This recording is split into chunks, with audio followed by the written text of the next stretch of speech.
With me, it's always been wrestling. Our family started off in wrestling. My dad, my dad, they all used to wrestle back in India. Literally all my cousins, we all used to wrestle. We never knew about any other wrestling clubs, so when we did, we started going to wrestling clubs. Literally, we didn't know how to go about competing in England. When we knew about it and we were like, you know what, yeah, we can do it, and we just entered. Around like 7 or 8, I started going training, started competing when I was 17. Even when I started competing, my dad threw me into the deep end. Since then, I was just like fell in love with the sport. I was a Midlands champ at like 18 or 19. After that, I won British Juniors 2 times. Last year, I won my first British, and then I won my first English as well. Part of the team GB, and then obviously I got called up for the Team England squad at the Commonwealth game. For me, going there was a big thing. Getting the medal was just unbelievable as well. I would really love to like qualify for the Paris 2024 Olympics. You're from Roorkee, in India. Yeah. So you know Roorkee, like right next to it. Yeah. That's my nanke. Oh, is it? Yeah. So we're actually very close to you. Yeah. I always used to go to Roorkee by myself. Every Thursday, because you know there's like a goddo there, Baba Chenta. Yeah. So that's literally like we live on that road, basically where the goddo is. Oh, okay. Yeah. So literally, I used to go there by myself on Thursdays. Oh, that's sick. Sick. Did you spend a lot of time in India? Yeah, in 2019 I did. In 2019 I was there for like 4 months just training and competing. I've got questions about that. So we'll get into it. Welcome back to the KultureKast podcast. My guest today is an English, British, and 2022 Commonwealth Games bronze medalist wrestler. Welcome, Mandhir Kooner. How are you doing, brother? I'm good, bro. How are you? I'm all good, man. Thank you for sparing the time after such an epic summer for yourself, which we will get into shortly. But before we go from, bronze medalist at the Commonwealth, I want to know what baby Mandhir was like. What were you like growing up? What was the family like? What was the culture like? What was baby Mandhir like? Baby Mandhir. What I've been told, is a good lad. Kept myself to myself. Quiet lad. I wasn't really, naughty or anything, but obviously as you go on, you get older and stuff. Like my parents got me into wrestling. Yeah, I'm sure you ain't naughty. That's what they all say. I'm sure growing up as to be a wrestler, and I think you got into it at quite a young age as well. There would have been some play fighting around, no?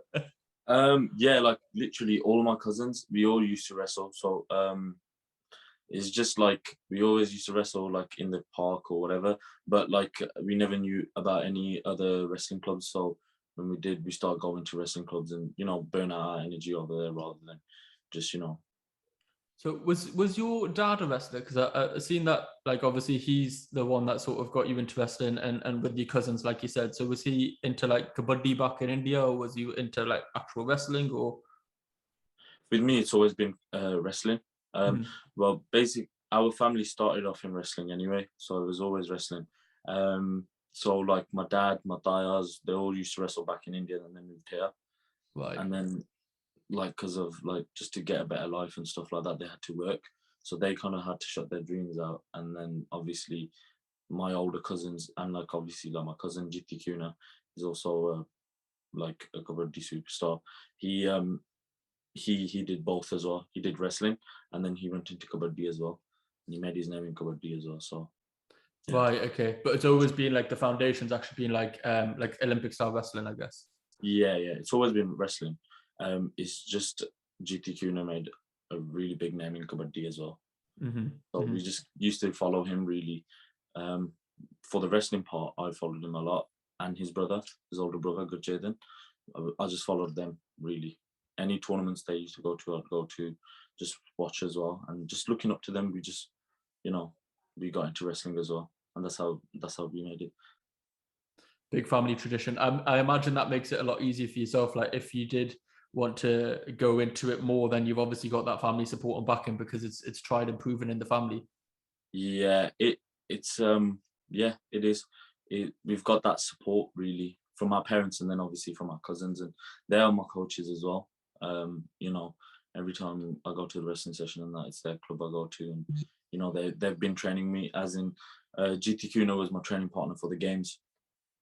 Right. So he was actually there living with me. in the village and stuff.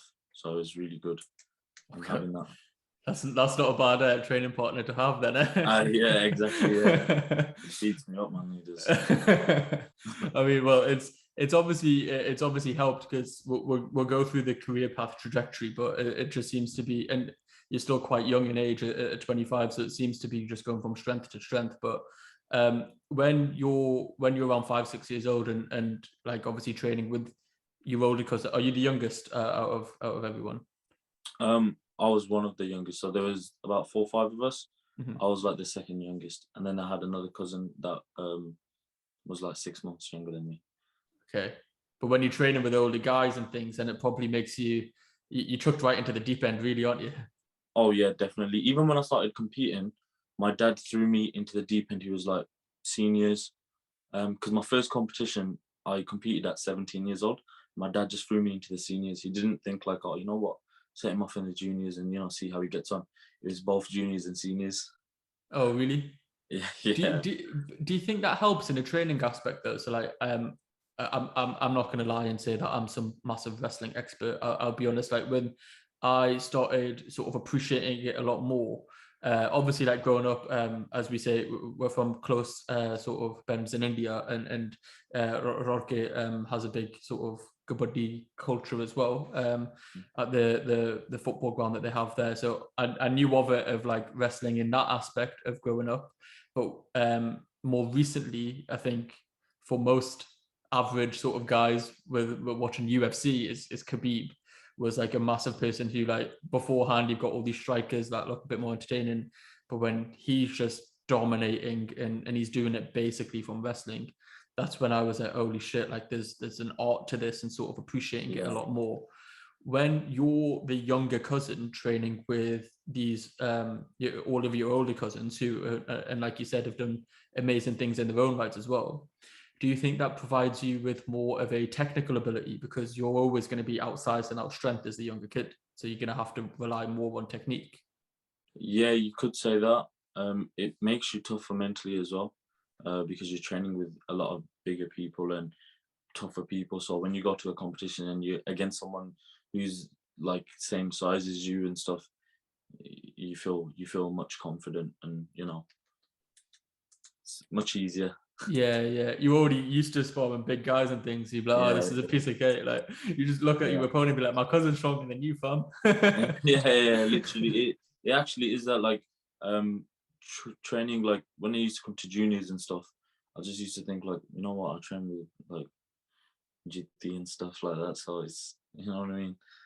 None of these juniors could touch me or anything. I shouldn't be saying that, but it was like that. You have to have that bit of confidence, like Yeah, going into about. 100%. Yeah. I've had the fortune to speak to quite a few boxers, and that's something that is always it's always like evident in a lot of them, is that it can sometimes come across egotistical, but a lot of the time it is just that confidence. Like if you don't have the confidence to that you're going to win, then there's no point in doing it. So it's not ego. It's just you need to be that confident in your abilities. And so I don't think a comment like that is unfair to say whatsoever, because if you didn't believe that going in, then like what's the point in being there, right? Yeah, you have to be confident. If you don't, then there's no point really. And that's how I see it anyway. Like you have to be confident of your training, what work you put in. Obviously, if you're not, then that means you haven't trained enough. Like that's how I see it. Do you know what I mean? If you're training day in day out, you will be confident, and going into a tournament, you'll be very positive about what any situation you get into. 100%, 100%.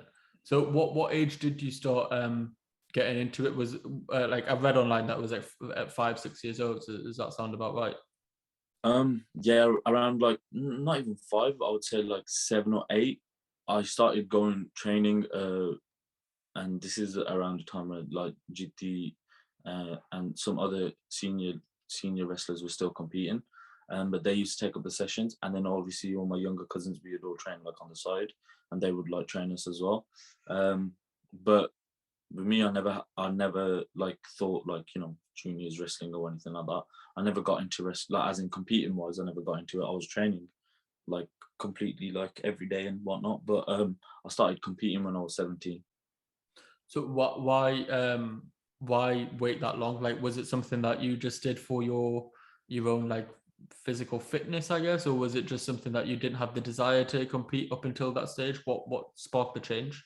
Um, Literally, we didn't know how to go about competing in England really at Okay. first. We never knew there was like, you know, British wrestling and all this stuff. We just knew that like, because with my dad, like he used to take me training and stuff.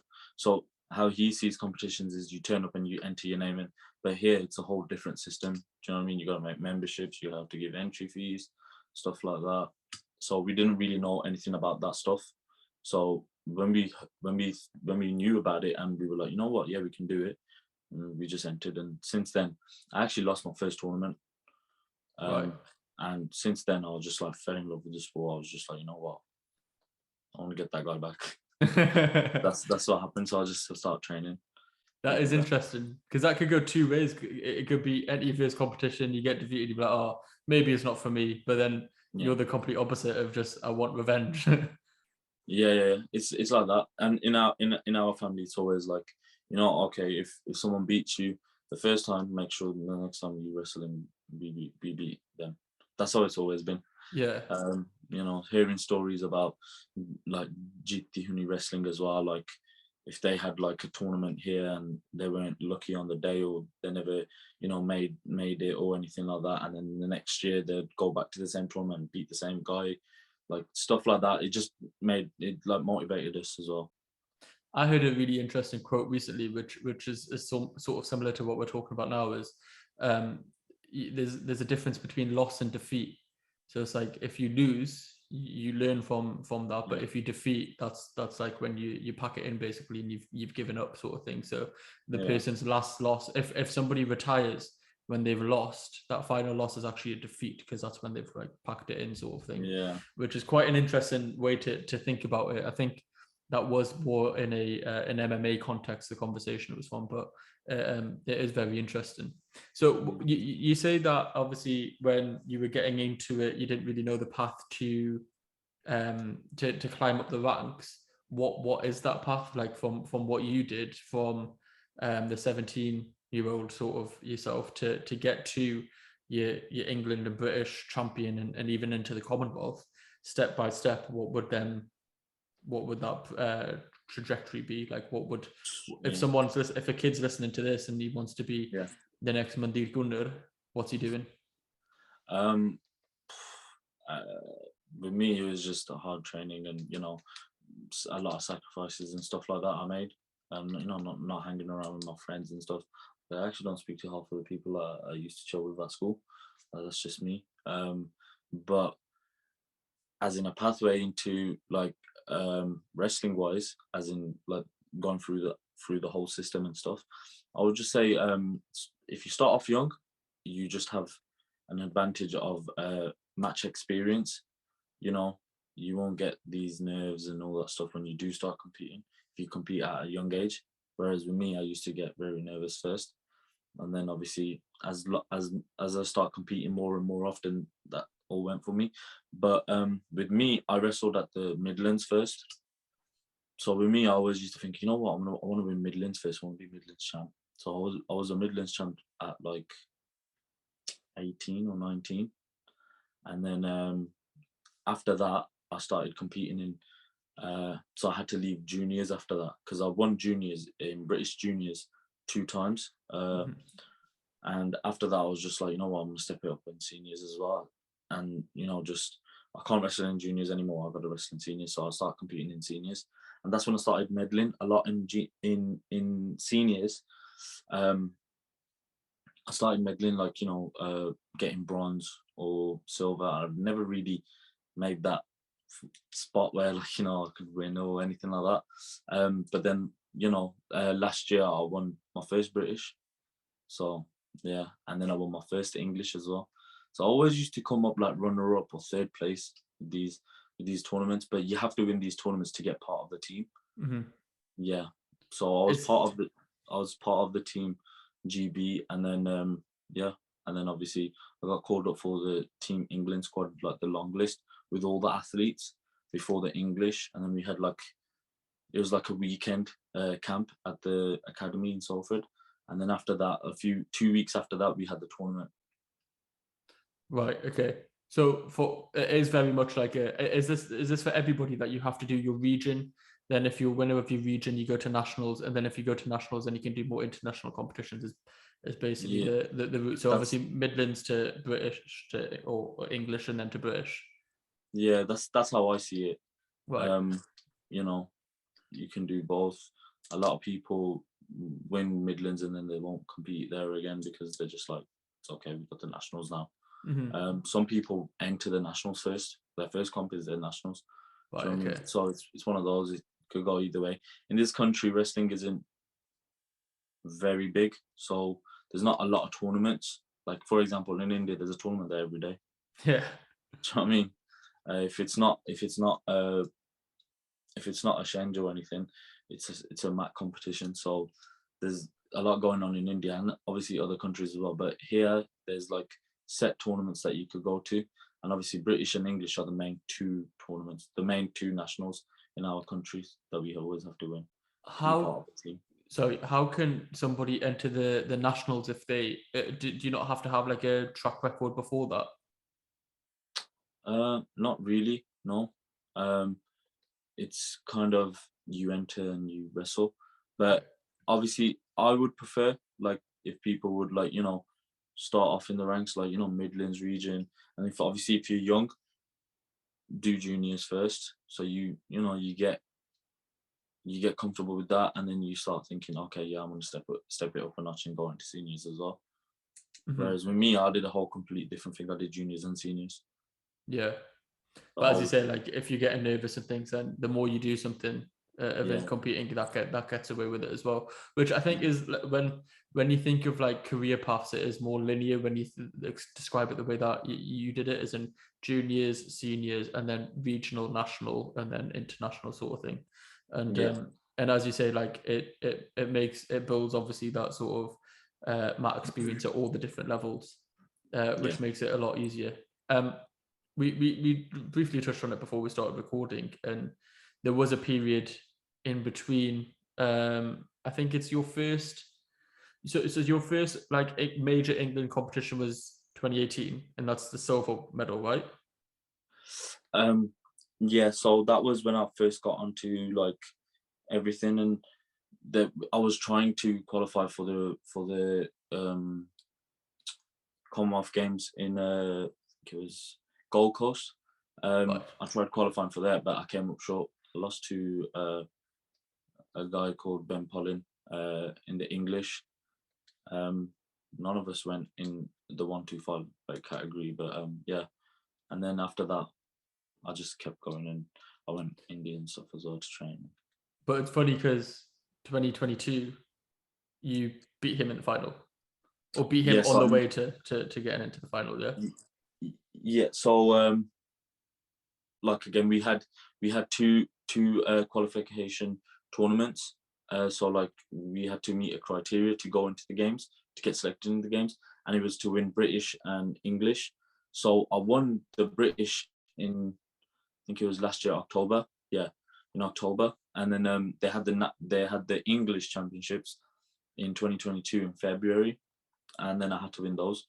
So we had like 11 guys in our weight category, and he was on the other side and I was on the other side. So the only possible way we could meet was in the final, in which we did, and You yeah, got your revenge. yeah, So yeah, it's almost like that first story you were saying of like you got your revenge on that guy and then you get your revenge on this guy, yeah, like which is yeah, which is sick. But in between them two, so obviously 2018 you try and get to Gold Coast, and then the year afterwards you moved to India for a good 3-4 months. You were saying, was that specifically just for wrestling that you wanted to improve wrestling wise? yeah, just for wrestling. Like my family went with me, like my sisters and my mom and dad. They went there for like a month or so, and then I stayed there by myself, and then they came back. But my focus was just wrestling. Even whilst my family were there, I'd go wrestling in Fagwara. Oh, wicked. Yeah. And so how did you, so the coach that you were training with then was the Indian national coach or previous Indian national coach? previous Indian national coach. He was a national coach for the Delhi 2010 Commonwealth Games. Right. Yeah, Sandhi. He has a akada in Fagwara, and obviously, like I said, all my cousins Jiti and Gurjit, they all went to him as well. Before, like when they were competing, they'd go to there. So in 2019, I went India, and my eldest cousin Gurjit, he was there as well for a few days. So he actually took me. He was like, no, I'll take you, and because he knew the coaches and everything, he just threw me in there, and I just literally got on with everyone. And I was just training there 4 months. It seems like it is very much like a like in some sort of industries, you still have like some really old practices of like you need an introduction to get in there sort of thing. Is that still one of the things in wrestling where, because your cousin went with you and he already knew the crack, he can sort of introduce you and be like, this is another one from our mighty genetics of wrestlers, so you can you can get trained as well? Yeah, like I literally went there to improve my wrestling. So as soon as he came, I was just like, I need to go. And obviously my dad was like, you know what, take him. So we all just went there. And then obviously with him knowing them, and they like Gurjit and GT are really big in India as well, like wrestling wise. So they kind of knew, and they were like, no worries. So they kind of like took me under their wing, and the national coach helped me out really a lot. There was other coaches there as well. They helped me a lot as well. What would you say is the main differences between like how they train here and how you got trained in India? I would say here there's a few days missed out and stuff like that. Over there they only miss 2 days. So every day is training, but they just miss out 2 days for wrestling. So Thursdays and Sundays. Sundays they have a rest day. Thursday they do training, but they don't get on the mat and wrestle because they have their beliefs and stuff like that. Right. Whereas here, like obviously at our club, my cousin's club G&G Rensfield Academy, Olympic Academy, we train there like literally every day as well, because we kind of have that, But me and one of my cousins as well, he's my training partner, we train there every day. So we'll go there on Monday, train on Tuesday, and then wrestle again on Wednesday, and then Thursday we'll train again, Friday we'll wrestle, and then because it's linked to the Gurdwara as well, the Wensfield Gurdwara, sometimes we have the mats to ourselves on the Sunday as well, so we'll go in on them as well. Yeah. Right. So you're almost like wrestling what four times a week? Yeah, four maybe three definite, and sometimes maybe 4 if we're lucky. Yeah, if we're lucky. Yeah. Is that something that like you said, they basically train every day in India? Is that something that you have adopted over here, bringing that over, or is that something that is quite common over here? I feel like my cousins, they know that as well, because they wrestled back in the day and they've seen that. So like my cousins, they always say you need more days to wrestle. Mm-hmm. So they kind of like just literally have the mats, and they just be like, you know what, get on, do your thing, and just like literally use the mats. It's like an open thing for us, like us competitors and stuff. What is like a typical training session like? So obviously I'm guessing you'll do a lot of strength and conditioning. I'm guessing as a big guy, 125, like heavyweight category, probably don't have to worry about your diet as much as smaller weight categories. I'm taking the piss slightly because obviously you can't be eating doner kebabs or whatever before wrestling. Unless you have, then that'll be a funny story. Wow. I ain't had a kebab in ages actually. But yeah, like I'm not too strict on my diet. Like as in, some people they'll just be like too strict because they're cutting weight. Mm-hmm. So with me, I'm underweight anyway in my weight category. My weight category is 125 kilos, and when I compete, I'm about 110. Okay. So yeah, I'm fine. I don't really need to stress about making weight. But Sorry, what's the weight category below you then? What's the cap off for that? 100? No. Yeah. 97 kilos. But then in international tournaments, you have a 2 kilo allowance. So it's like 99 kilos. Have you ever thought of cutting down to that weight? I used to wrestle in 97. And like, I used to wrestle in 97 kilos. And like so the guy that I beat, Ben Pollin, we've wrestled 3 times. We've wrestled once in 97 kilos, and then twice in 125. Okay. Yeah. I'm guessing 97 you've lost, and then 125 you won. No. So 97, I beat him, Okay. and then he beat me in 125. That's when I made the move up in weight. So I was like Okay. 105 kilos then. Wasn't really much. And then obviously he beat me. And then obviously I've stayed in that weight. And then obviously I've beaten him like 3 years after. So are you still trying to, do you have a lot of strength and conditioning sessions where you're still trying to pack on more weight to fill out for the weight category? Or is it like you're just comfortable and you feel good at the weight that you're at now? I mean, I feel good. You know, it's not much of a problem. But yeah, I do a lot of like, you know, lifting weights and stuff, going gym now, like literally going. I went on some camps before the games, and they were really like eye openers, like for training wise as well, for like a heavyweight. Before it was just a good old traditional, you know, down the bed, kind of just max them out as much as you can. But like, you know, when you go abroad and you know, you get coached by these different coaches and international coaches and whatnot, it's an eye opener, really. Mm-hmm. And they help me out. So now I'm just like literally focusing on my strength. Yeah, I'll go for a run and stuff from that, but mainly strength right now. I think it's hard as a fighter though, because that balance is, you obviously want to be as big as you can in the weight category, because there's going to be somebody who's always bigger. Like even if a cap out at 125, there'll be guys who are walking around maybe 130 and cutting the 5 kilos or whatever it may be. So you do want to have that size, but then you also need to work on your endurance, because you don't want to gas out during a match or anything either. So like it is very much like how you feel. So if you do feel good at the weight, is it worth risking tempering it too much? If you put too much weight on, will it slow you down? Yeah. If you go for too many runs, will next man be able to overpower you easier? Yeah. So it's probably a hard balance. Like, do you have in the England setup now, or like even when you're just training at the gym that you do now, have you got somebody who sort of guides you in that way of like strategically this is probably best for you? Right now I have my coaches in at the wrestling club. Like they'll just help me with everything. Most of the time I'm working on like, you know, my stamina anyway. Because I feel like, yeah, someone could be stronger than me, but if I have much more stamina than that person and muscular endurance, then I will be able to outlast in the 6 minutes, because not many heavyweights can last 6 minutes or wrestle hard for 6 minutes. So my aim is always to wrestle hard for 6 minutes. So that's what we work on. Obviously, like we'll do a usual session, you know, wrestling techniques, groundwork, and then at the end, like one of my cousins, they'll just be like, right, we're doing a burnout, and then we have to do a burnout at the end. What's a burnout?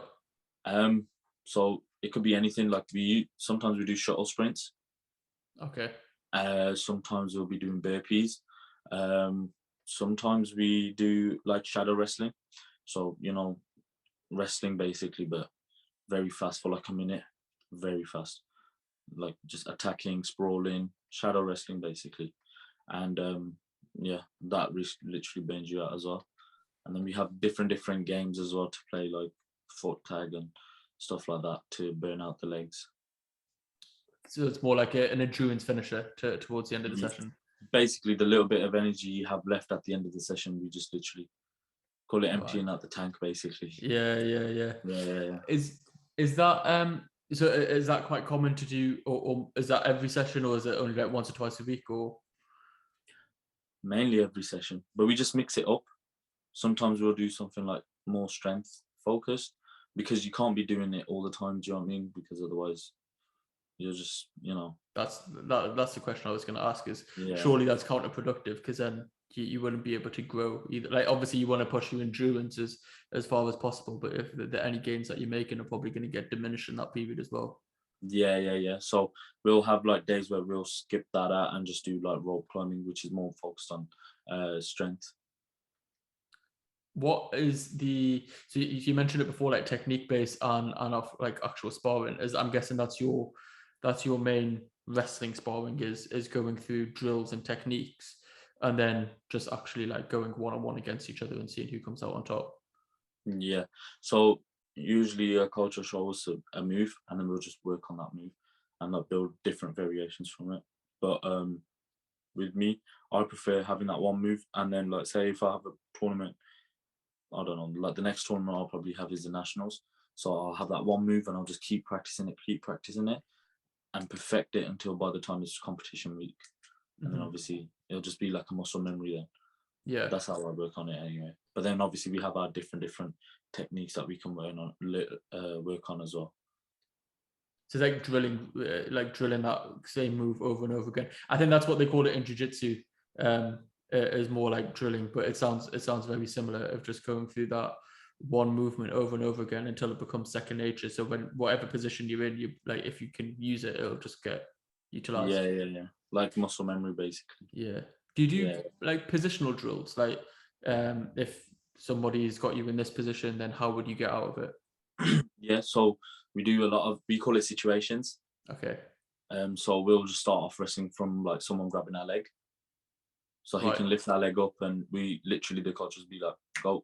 And then like literally we just start wrestling from that point on. Or sometimes we have him head on, which is like, you know, like the move I did at the games. I snatched the guy and I had him head on. That's so the guy underneath is defending, the guy on top has to score within a certain amount of seconds. And then we have like groundwork as well, which is also you know, situation, because you start off on the ground. Yeah. So as ignorant as this question might be, so you've got 6 minutes as a match. Is that 3 2 minutes, or how is that split up? Yeah. 2 3 minutes. 2 3 minutes. Yeah. So It used to be 3 2 minutes. It used to be.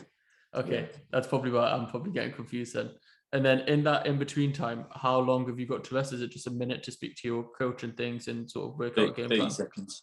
30 seconds. Okay. We have a 30-second break where we go back to our corner. If you need some water, towel will dry you down kind of thing, and then literally just go over what we need to. It's like a 30-second break, and then we get back on the mat. Is that more of a reset then? Like you haven't been able to finish your shit off within 3 minutes, we'll reset and then you can go again? Yeah. So the score carries on. So you could be winning 5-0 in the first round, and then what happens is after 3 minutes is done, cool, you go back into your corner, but then you stop back from 5-0. Right. Yeah. Whereas, what is the scoring system? How do you get like as many points as possible? Okay, so a normal takedown is 2 points. A turn or a tilt is 2 points again. If you take someone down and they land on their back straight from standing, that's 4 points. A throw, like shoulder throw, fireman throw, or anything like that, is 4 points as well. A suplex is 5, but it has to be clean. It has to be very clean to get the full 5. Because most of the time the referee will just give a 4.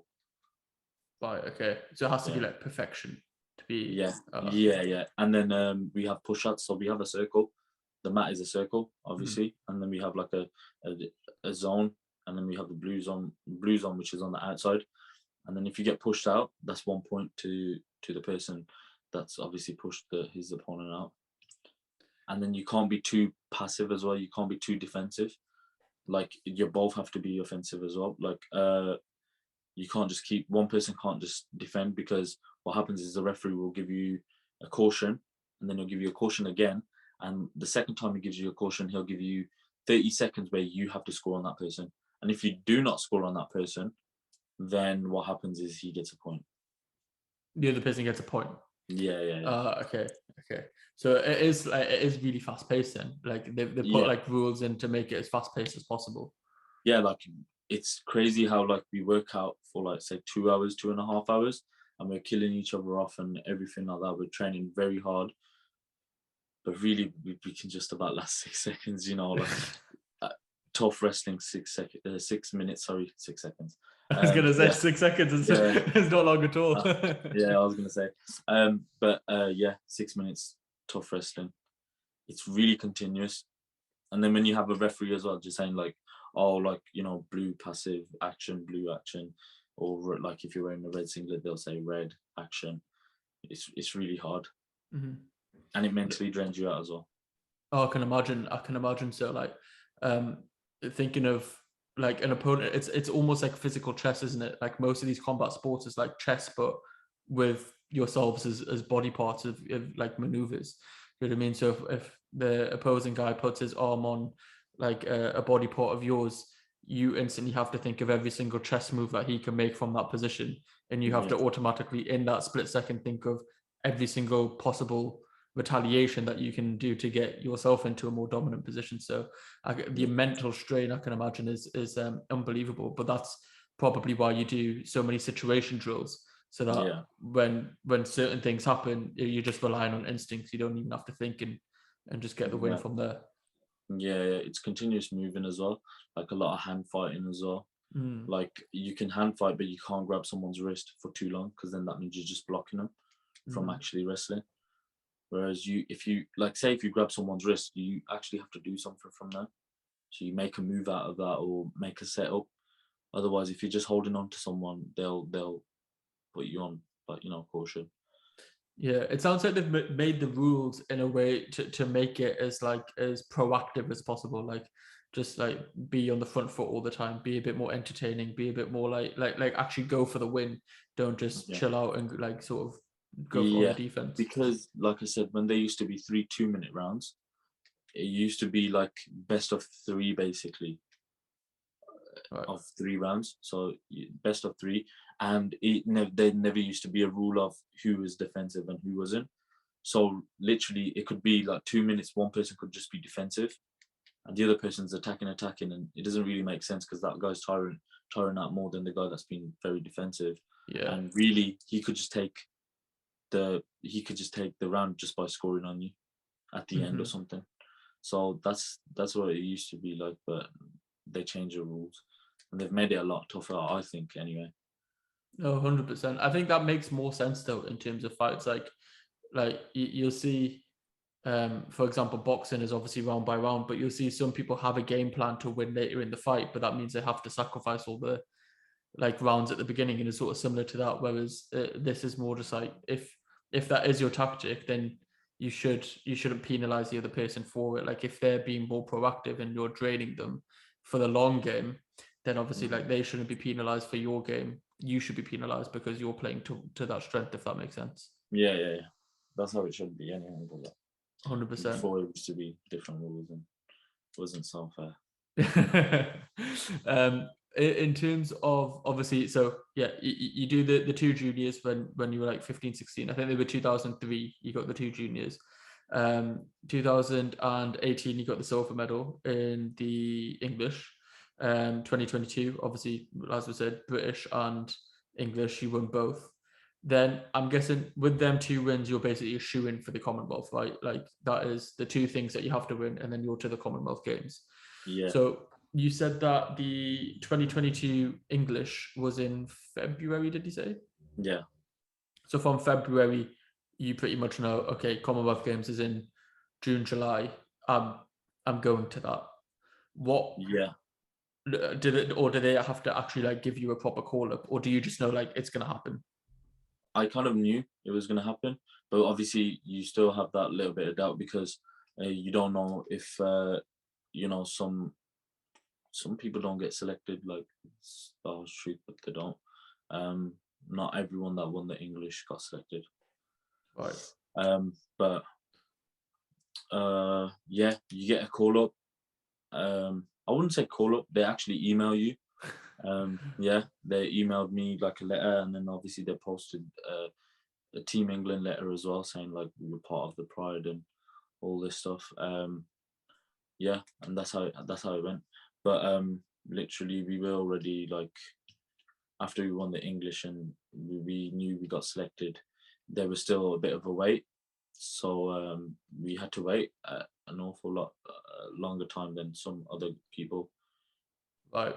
During that wait period, because you have an inkling that you are going to the Commonwealth, do you just start training towards that?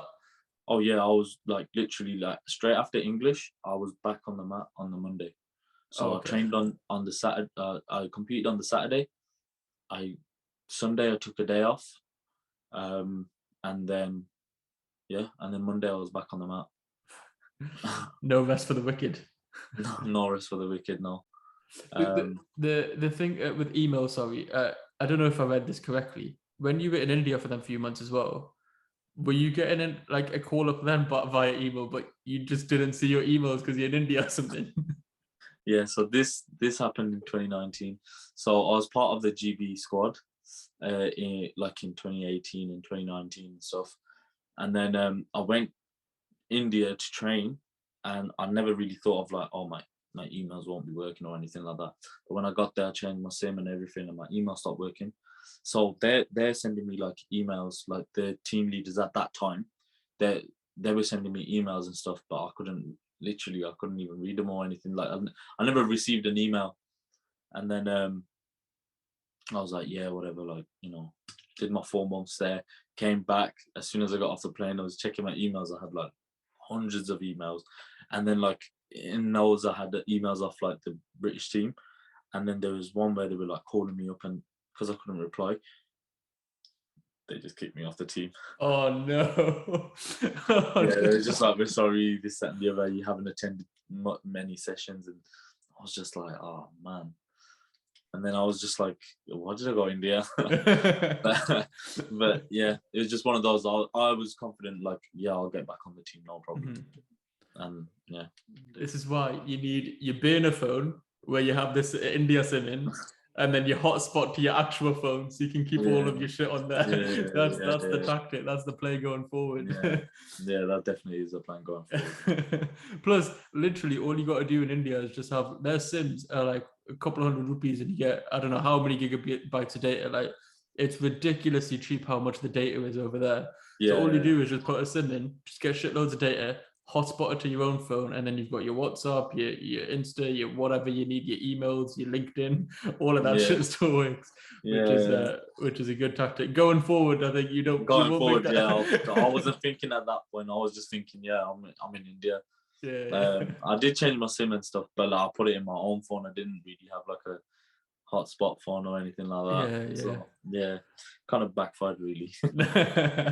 That's the play going forward. Like, but no. So then obviously you get the call up for Commonwealth. You've been training since pretty much you've won the English, and then there's probably added pressure as well because it is like, well, you're from West Midlands, so Wolverhampton and Birmingham fairly close. It's tied as West Midlands, I guess. And so it's like the hometown sort of fighter, the hometown wrestler, and it's like the hometown event sort of thing. Was there any added pressure from that aspect of side for the entire camp? I assume not just for yourself, but yes, like for the like leading up to the games, like training, there was a lot of pressure, because everyone was just like, you know what, we need to medal. We need to medal going into the games. You need to do it for this. You need to do it for the community. You need to do it for the family and everything. And obviously, it was a goal of mine as well, since I literally found out about the Commonwealth Games. So I knew about the Commonwealth Games in 2010 actually. In 2010, I knew about it, and I was just like, you know what, like, I would love to go and just medal. So I made it like a target at that point. Obviously in like 2014, I wasn't even good enough to like wrestle seniors or anything. But like in 2018, I really missed out, and I felt it. So I was just like, you know what, the next one's I need to go. And then what made it more of a thing, like, yes, I need to make it, was when I heard it was moved to Birmingham. Because originally they were supposed to be happening in South Africa. Okay. Yeah, and then obviously because of COVID and stuff, they had to move it to Birmingham, and Birmingham won the appeal, and that's when I was just like, okay, I need to make it. But I'll make it after this. I'm retiring. Like, forget this. Do you know what I mean? It's like do or die basically, and that's what happened. And then and then you medaled. So you got that off your vision board. That's one thing ticked off. Yeah. That like moment was sorry. Yeah, my father always had this like, he set these goals out for me, and he was like, you do these, you're number one in my eyes and stuff like that. And he was just like saying, like, be best here, medal at the Commonwealth Games, and then be best in India as well. So yeah, that was the main goal. There was a really cool moment, and it did the rounds on social media and things. I'm sure you're aware of it, being obviously a part of the event. But the 4 semi-finalists were all of Punjabi heritage. So like it's crazy to think like that the 4 different countries of Pakistan, India, Canada, and I think it was yourself, obviously, all from like a Punjabi background. So it's like obviously the culture side of things does play a massive part, because we do come from like a wrestling background in that sense, like what we alluded to. I'm guessing you'd get to the wrestling circuit's probably quite tight knit. You'll know who's going to be going there. You'll probably know that, you know, the guy from Pakistan and the guy from Canada is going to come over and things. So did you have that sort of like acknowledgement of each other, like, oh look, we're all Punjabi and we're here? You know what? We actually did not have that acknowledgement. Like we knew we were competing, but we never like deeped into it, thinking like, yo, we could all medal and be all for Punjabi and the thing. Like we didn't think of it that way. It's only after like when someone posted it, and then like, you know, like when we're all in the same village. So all the wrestlers were in the same village, and you know when we're speaking, even like back at the back, behind the scene, no one sees what's going on, but like behind the scenes, we're all like just having a good time. Like we're all just like we're warming up and stuff, but we're talking to each other. Mm-hmm. So like I was like before my bronze medal match, I was warming up with the Indian wrestler, Mohit, and he was just talking to me and stuff. Like he was literally just asking me about like where's the closest nutritionist shop. Do you know what I mean? I need to get a few things before I go back to India and stuff. And I was just like speaking to him about that stuff. But even with him, he's like Haryanvi Jat. Okay. And obviously like Zaman Anwar, he's a Gujjar, and Gujjars are Jats as well. Mm-hmm. The Gujjar Jat, and like farmers, and obviously Haryanvi Jat, and then obviously me and Amr, we were Punjabi Jat as well. Mm-hmm. So it was just like, it was a cool moment. We just deeped it after though. Like when someone must have made a video or something, or like an Instagram page like put up like this whole thing, and when they obviously found out that this guy's from like got a background in Punjab, and this guy and this guy and this guy, that's when like we were like, oh okay, like yeah. That's mad, because I like the video that I seen, I think it was someone's obviously made the video when you were on the podium, but you all like sort of crunched together for like the picture of like it is a sign of respect. Like obviously, I think you all just like linked arms, and then it came up with obviously the 4 semi-finalists. It came up with all the surnames, and like as you can see there's Punjabi Jat heritage in every single one of them surnames, and then you all like together on the podium. Obviously, like you've placed differently, but there's still that togetherness of like we're just lads sort of thing. So for like when someone makes the video, it probably puts it in the perspective of like, look, they're all repping Punjab, even though you were wherever at the time. That's the like image that comes across, which is like so dope. Like when we're talking about community and, you know, repping the culture, that is something that like a young kid or something who wants to get into wrestling can look at and be like, look, there's your role models, all 4 of them. Yeah. That's what I mean. Like that's what I meant. Like hopefully I inspired a lot of people. Do you know what I mean?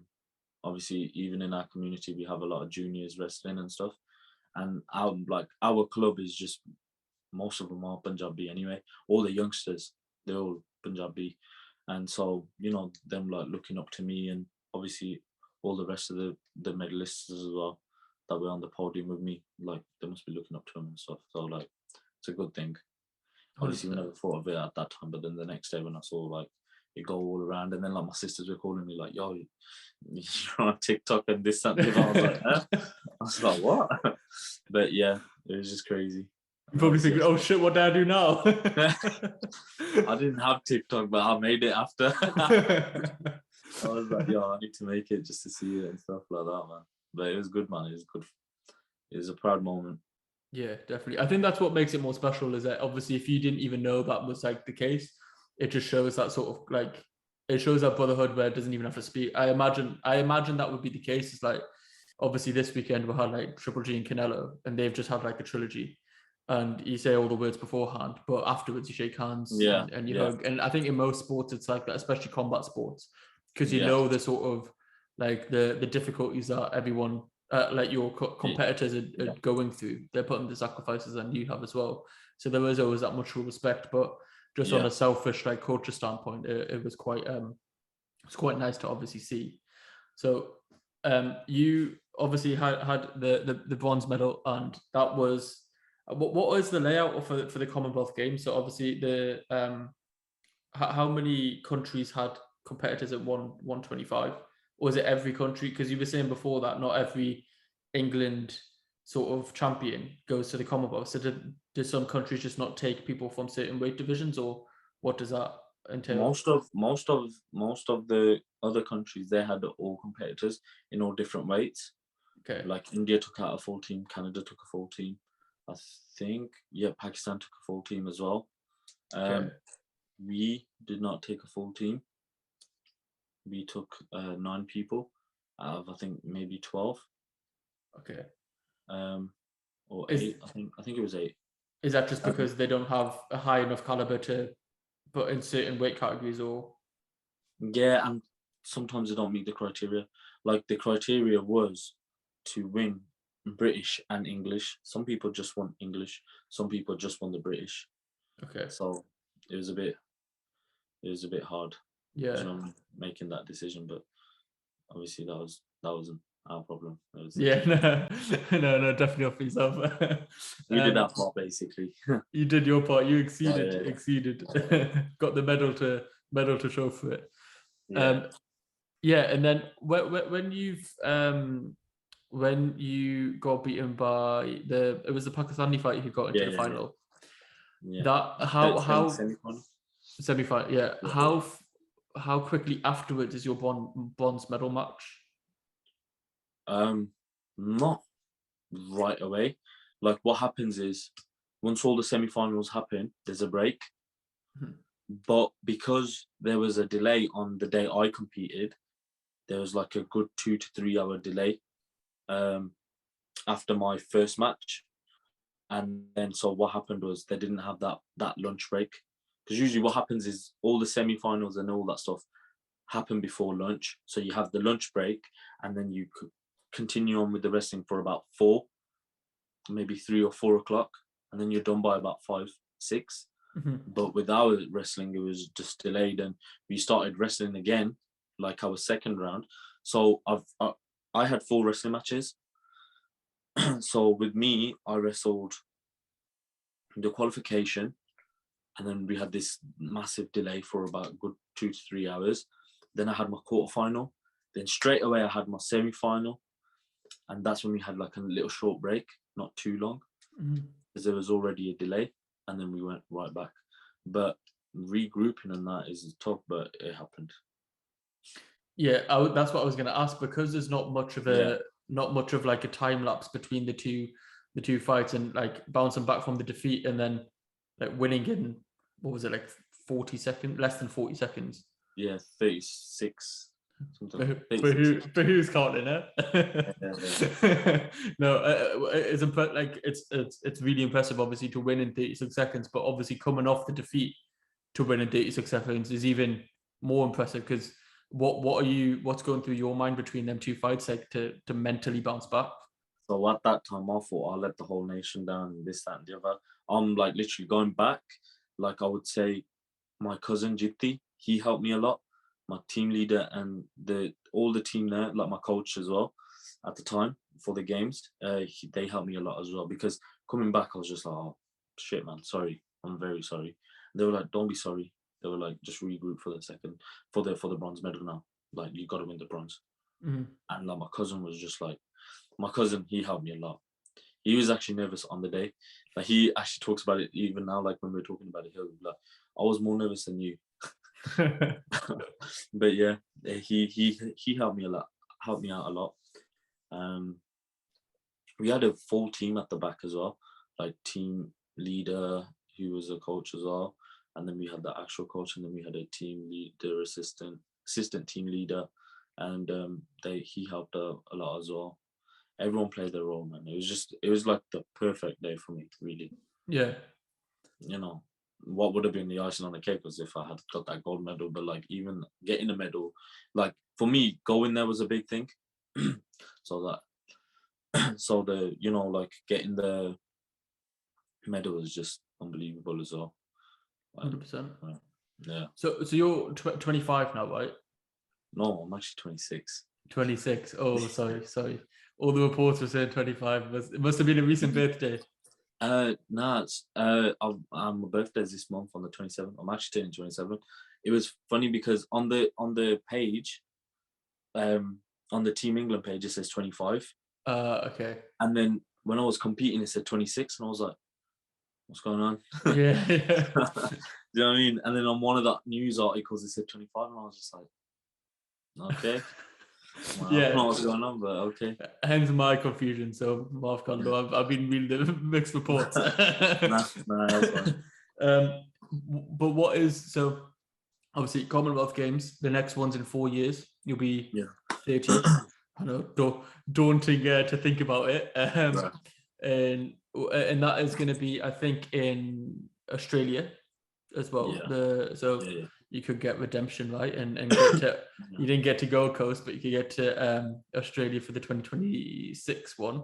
Yeah, There's Olympics in between, Paris, and now that obviously you're in the England squad and obviously you represented at Commonwealth, that might be a path that is probably a bit easier to go down as well. Is that the goal? Is them two major international competitions the two ones that you're thinking of? Yeah, like I would really love to like qualify for the Paris 2024 Olympics. That would be like the best thing, but it's a tough cycle to qualify for the Paris 2024 games. But it's doable. So I'm just like working towards that now, and then we'll see after like the games as well. Surely, obviously, like as I said, the Commonwealth and medaling there sort of bodes well in your favour. But what is the qualification process for the Olympics? Is it different to Commonwealth? Oh, completely different. So with Commonwealth, you just have to be best here, and you got to meet the criteria, and but with Olympics, you have to like win here, get selected for like the Worlds, the Olympic qualifiers, European qualifiers. There's a lot of qualifying routes for cycles for the Olympics. Because you not only do you have to like be best here, you have to like register your country into that weight category yourself. Right. Okay. By proving to the actual whole organization, like it's called the United World Wrestling. That's our like organization really. So if England doesn't have somebody in your category at the moment, which from the sounds of it, it doesn't sound like they do, you would have to compete at such a high level where you would have to basically force England to have a representative being yourself at that level. Yeah. So with the Olympics, it's Team GBR, isn't it? Okay. So so I'd have to basically when we compete abroad like the World Championships and stuff, we compete for GBR. So the criteria is the Worlds, you have to be top 5. Okay. And then you have like top 3 in the European Championships, and then you have to get I think, and then you have to win the Olympic qualifiers. So then you have the European qualifiers, and then you have the Olympic qualifiers. Whereas the Olympic qualifiers is just as bad as the World Championships, basically. That sounds mad though, because that means like so many countries would not qualify. Yeah, there's some people that actually make it, win the nationals or whatever, and then when they have to register their country, they're not allowed. They just don't make it. So you could be literally undisputedly the best in your country at an Olympic sport, but still not allowed to represent your country in the Olympics for that sport. That's fucking nuts. Yeah, it's pretty messed up, but it's one of those. I never knew that. Yeah, I honestly never knew that. Other sports, you'd probably be fine by, being the best here. and you just qualify. Yeah. But with wrestling, it's completely different. It's actually, this is why a lot of people, like, I think like it's the toughest sport in the world. With me, I always think that, because like there's so little put into it in this country anyway. But we do it for the name. We don't do it for the money or anything. We actually do it for, because like my family and stuff. Yeah, for like the legacy. Well, that Yeah. was, I seen an interesting quote from your coach in India, who said like things like mud wrestling and obviously like kabaddi and things like that is what is deterring people in India from actually going down the like sort of amateur wrestling in terms of mat wrestling, because they're able to get quicker and easy paydays from things like mud wrestling, and then they don't go down the route like this, as you say, because it's so underfunded and it's probably got some structural flaws, which means that even if you do progress, you might not get to the Olympics or the world stage because of whatever politics or whatever structures are in place. Would you say that's a fair assessment? Yeah, like I read that article, and he was saying like, you know, you could, this is what I'm trying to say, like mat wrestling, there's not a lot of money in there. Yeah, there is a lot of fame, as in like, say if you do make it, you're a superstar. In India, you're a superstar. Do you know what I mean? And you get the money as well. But it's easier to get paid in like mud wrestling. I'm not saying it's like mud wrestling itself is easy, because it's still hard. Kabaddi as well is still hard, but the rewards are just so much better that people just think, you know what, like, why am I training day in day out for this tournament that will pay me less than what I would get, you know, in that kabaddi tournament? Yeah. You know what I mean? Yeah, exactly. Kabaddi tournaments and stuff like that, and mud wrestling now is really big in India, because they reward cars and motorbikes and a lot of money. Do you know what I mean? So yeah, another, like, you know, some people are gonna think, you know what, I'd rather do that. Yeah, exactly.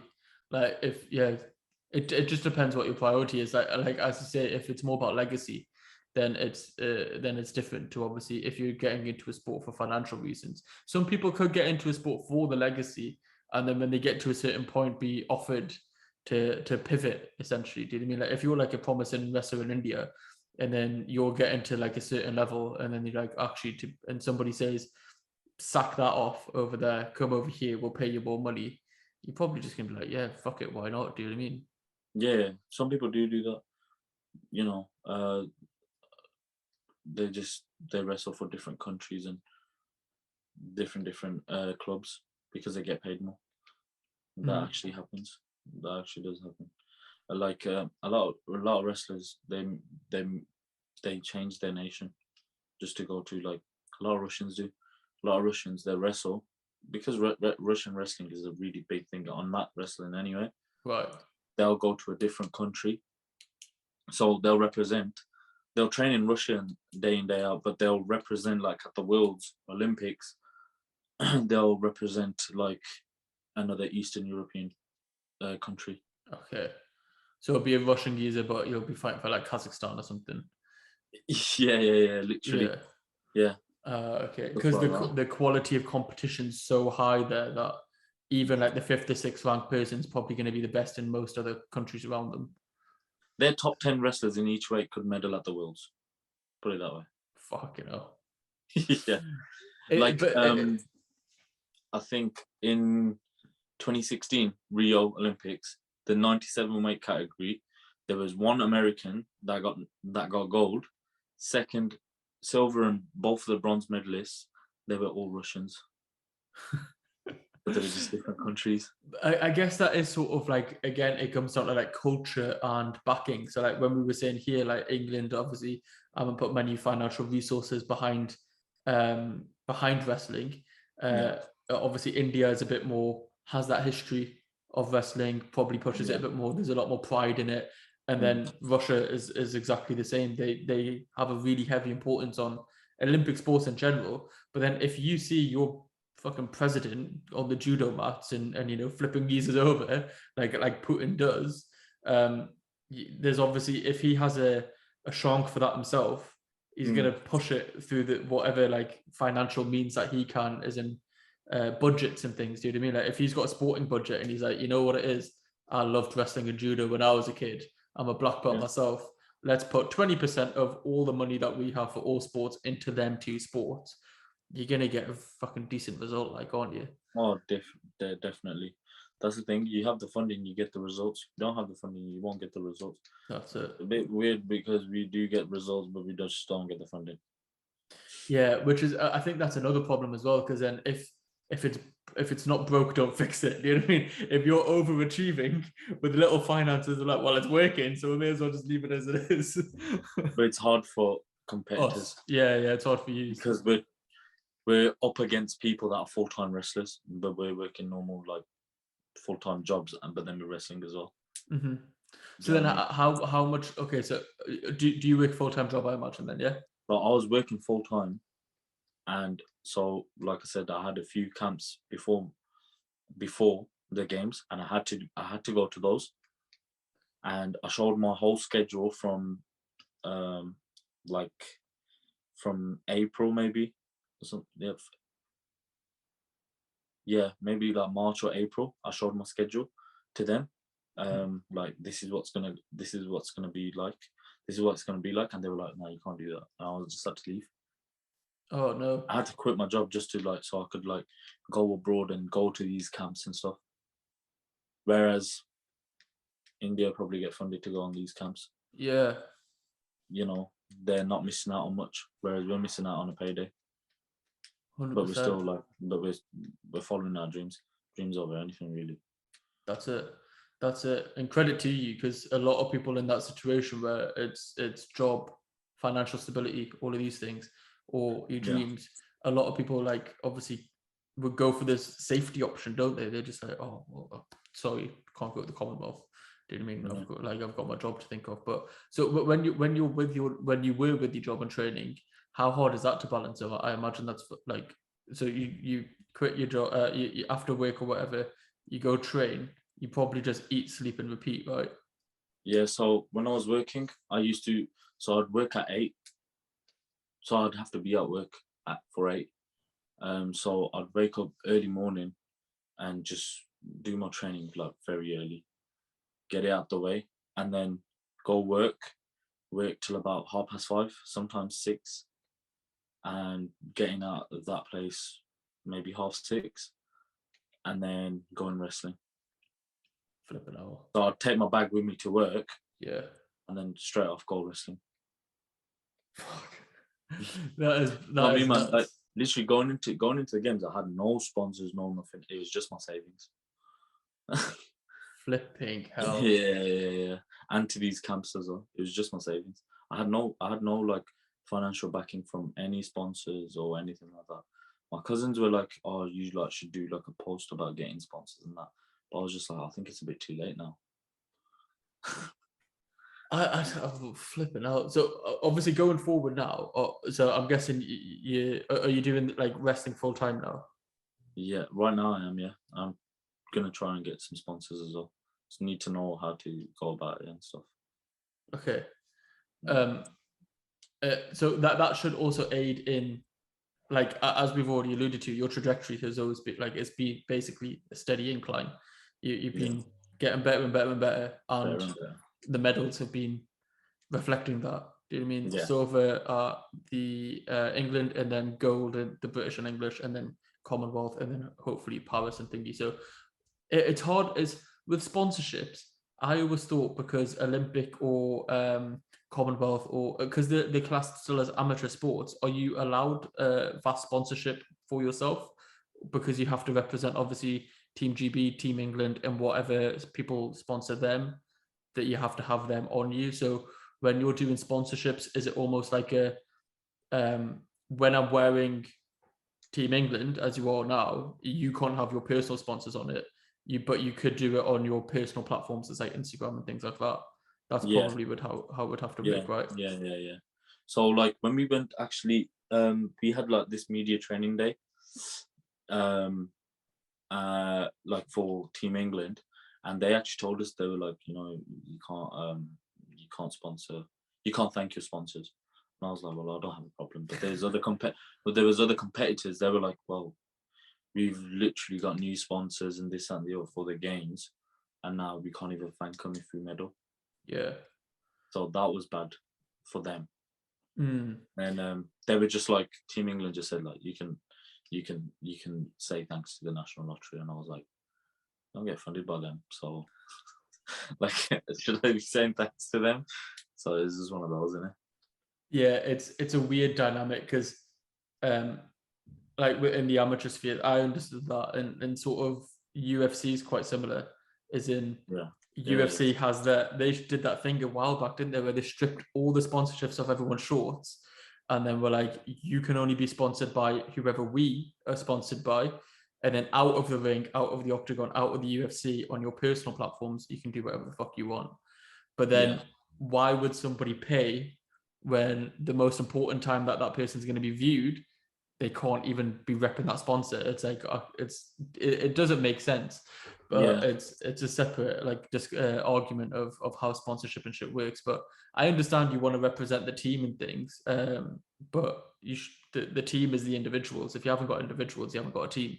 So you need to make sure that the individuals like yourself are looked after to be able to do it full time, to be able to give their best performances for country and things. But hopefully, obviously, a little discussion here. You never know who's listening. Hopefully, we can get some sponsorship sorted. Hope so. Fingers crossed, and then it makes 2024 in Paris a lot more achievable. Hopefully, it should, man. Definitely. Going back to that conversation that the coach in India said of, and like obviously you said your cousin Jeeti as well, with kabaddi and obviously mud wrestling becoming very popular in India. Has it always just been proper wrestling for you, or have you ever been swayed to, like dabble in something else, maybe even MMA, like we've just mentioned the UFC? Like, no, I never do. I feel like I'm too late for MMA. I don't think so. 26 is nothing, man. It's just hard, isn't it? Like, you've achieved all your goals. Do you really want to be going into gym getting punched by someone? Do you know what I mean? It's one of those, isn't it? But like, yeah, man, that's some people would prefer that, but me, it's just strictly wrestling. I don't really think of anything else.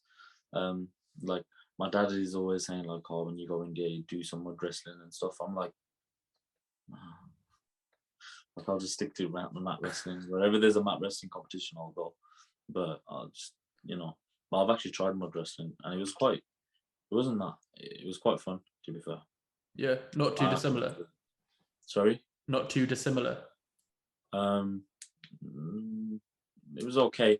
I felt like it's more chilled in mud wrestling, as in there's more rest time. You don't have to be so like, offense on the offense and stuff like that. You can chill a bit, stuff like that. So I feel like us mat wrestlers, it's fun. Whereas if it's one of just the guys that just do like mud wrestling, it's probably like 25 minutes of hell for them. Have you competed in competitions in India as well, other than that 4-month stint where you were training and stuff? Have you competed in other competitions? So when I was there, there's like a time period, like in March, there's a few competitions. So there's a competition in Mandhir Kooner. There I entered in 2 different weights. So there's Bharat Keshri and Bharat Kumar. So I was wrestling in both of those. And then I wrestled in Anandpur Sahib as well. Punjab Keshri, I wrestled there. And then there was like this wrestling tournament in Fagwada as well, near Fagwada. It's like a bend called Mahedi or something like that. I wrestled there as well. I lost in the final. There's favoritism going on there. So politics. That's another thing. When you go wrestle in India, you're not only wrestling the opponent, you're wrestling everything that comes with it. You're wrestling the whole conditions there as well.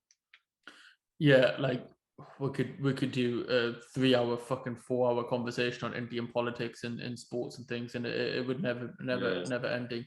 Obviously, we're seeing kabaddi wise as well that the politics is atrocious. I'm sure you'll probably be closer to that situation with Sandeep than many, and obviously given I think him and GT were quite close as well, from what I understand. Yeah. So yeah, it's that all of that is just a shit show in itself, to be honest. But yeah, I can only imagine if you're going and they've got all the locals have put their money on one geezer to win, then that geezer's probably going to win no matter who comes. So you probably can't leave it to the judges' scorecards, as they would say, in that aspect. But yeah, it was just interesting to see, like, obviously what sort of pivots could be made, but because India like that is more like financially driven, like obviously the quote that we were saying before. In terms of like time span or career length, should I say, obviously it's extending for most athletes. So previously it was probably 32, 33, you would see a lot of athletes sort of fizzle out their career, but now it's pushing on to like 35, to even some athletes go until they're like 40 even. How many do you see it as an age, or do you see it as in Commonwealth or Olympic cycles? Like how many years do you think you've got left in the sport? Well, as a heavyweight, we don't peak till we're like 30 anyway. Mm-hmm. So it's only the lower weights, they peak when they're around my age. So as soon as they hit 30, it goes downhill for them. Yeah. Whereas we keep growing until we're like 30, 32, 33. And then after that, it's just like kind of downhill after that. But with heavyweights, I don't know. Like I've set my goals out. If I complete those, I'll be happy, and I will be happy to, stop wrestling. But yeah, there's always a different like challenge, and there's always something coming up. Like I never thought I would be going to the Commonwealth Games. But I had a really bad injury before the British, and then I had a really bad injury before the games as well. So on my last training camp in Spain, I heard a crack in my foot, and then when I went to the games, I got it checked out and everything, like the treatments and everything. And one of the physios there, they were saying you have like a hairline fracture in my foot. So like I don't know, like for that time period, like I never thought like, oh okay, I'm gonna medal. After that, people are gonna be asking me about Paris, and I'll be able to give them an answer and stuff like that. So you never know. Do you know what I mean? Like that's how I see it anyway. Like this time last year, I was dreading it because I was injured. I was dreading the British Championships because I was injured. I was bed resting right now last year. Do you know what I mean? What was that injury? Near enough the same thing, but it was more of a bruise in my left ankle. Right. Okay. But yeah. Like I twisted my ankle. Like with wrestling, we have mats, and they're not like stuck together. They're like sometimes like when you're wrestling, they come apart and stuff. They come apart. There's a gap, and I like tried to move, and I had like 125 kilo guy on top of me. My foot got stuck in the mat, so I just twisted my ankle. Yeah, so stuff like that happens. So literally in British, my foot was fully strapped up, and I couldn't I couldn't move it so much. But luckily we got the gold medal. Still won. Still won. Yeah, that's nuts. You don't hear about half of this shit like until after it's happened, right? Like obviously you're not going to tell anybody that, oh, my foot's fucking hurting, because then everyone's just going to target it, sort of thing. So you find that like a lot of people have these injuries through camp, and then you only realize afterwards when it's all said and done. But flipping hell, like that is nuts, to be fair. My cousin Jippy was there with me. There was this one session where they had to say like, nah, stop training, get on the bed, and they had to massage my foot and everything. And I had to stop the session. I couldn't even complete a session at the Commonwealth Games whilst we were there. Flipping hell. Yeah, it was just like the last 2 sessions that we had. I completed them and I did like wicked. Like in the session, I was like feeling really good. And like sometimes you just have a wicked session. That just after that, I was like, yeah, I don't need to wrestle no more. Like I'm fine with doing these 2 sessions. Like my confidence was high off those 2 sessions as well. So I was just like, I don't want to overdo it, and then my foot starts hurting again, and then I'm like, oh. You know what I mean? Is that more just like getting your timing right and things? Like it's more just you.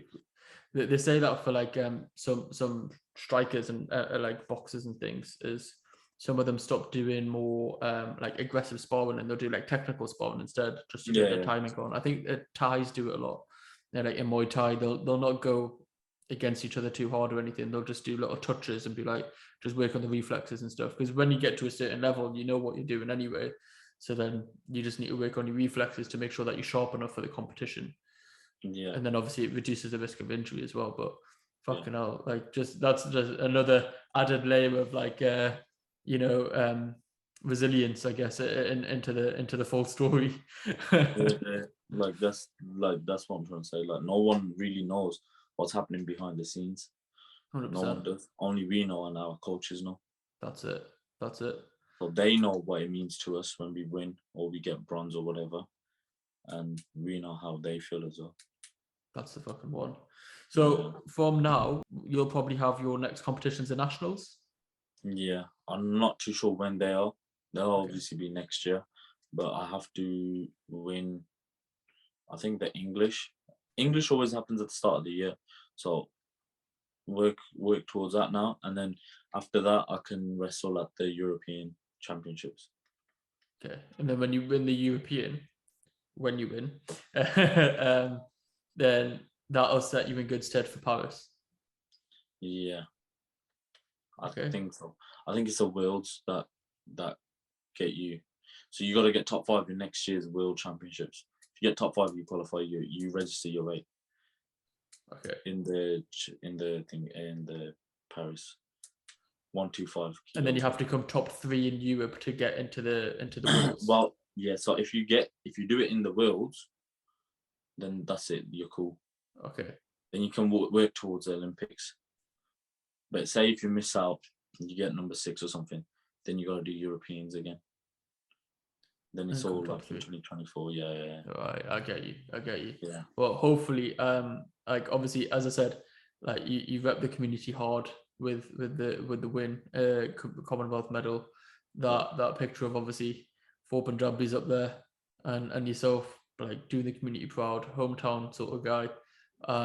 It's big for the community, and as you said, like you've got the wrestling club now, and it's a lot of Punjabi youth in there, and having somebody like yourself, like your cousins and stuff, who've been there, done it, is very inspirational. Hopefully, I would say we're just seeing the beginning.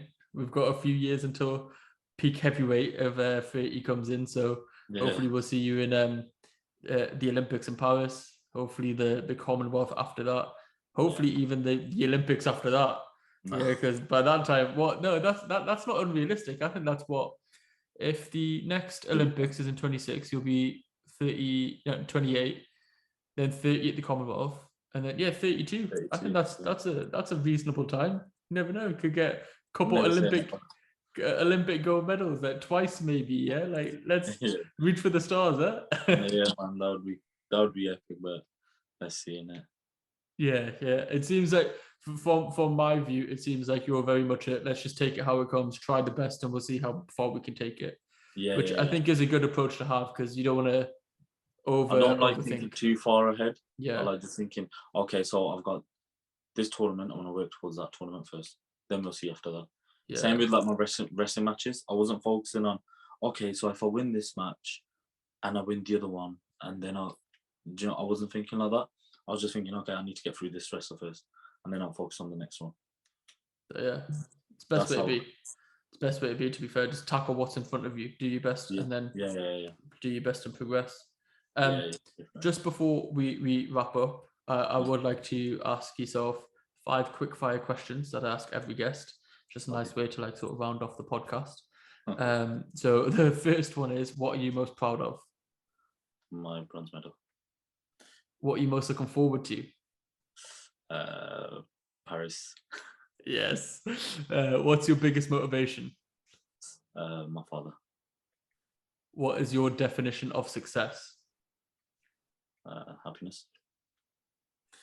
And last but not least, because it's a KultureKast podcast, how do you think your culture has affected you in your journey thus far? Affected me a lot. I don't know how to say that. It's not rapid now more. It's not rapid. Yeah. Nah, it's helped me a lot, man. Motivated me a lot. Pushed me. 100%. Yeah. I smashed it. I appreciate it. Is there anything that you want to touch on or plug before we wrap up? Obviously, I'll have your Instagram in the link in the description. Are you on any other social media platforms? Like I'm on like Facebook and stuff like that, but don't use it that much. Insta's But the main one. yeah, Insta's the main one. I'd like to give a shout out to like my coaches and stuff. Yeah. I'd just like to give a shout out to my coaches at G&G Wentworth Wrestling Academy, Coach Chetan, GT Kooner, you know, Bant, Dasi, and like Jiginder Pal and Rupinder Puni. Big up to all them. Yeah, big up to all them and big up to my mum and dad. Yeah, definitely, man. Definitely. Yeah. No, that smashed it. As we say, the link's in description. Go check out Mandhir. Anyone who has listened to this and knows any potential sponsors, let's get this guy paid so he can do this full time. Rep the community on the bigger stage, but he needs peas to do that. Yeah, so let's sort something out, man. Yeah. Nah, man. Thanks, man. Thanks for having me. No, I appreciate it. As I say, I followed you for a while now, but I just knew that before the Commonwealth, I was like, Giza's probably going to be training 24/7, so I'll let like the dust settle. But I really appreciate your time and carving out a bit of time now. So no, thank you, man. Thank you. Thank you. Awesome.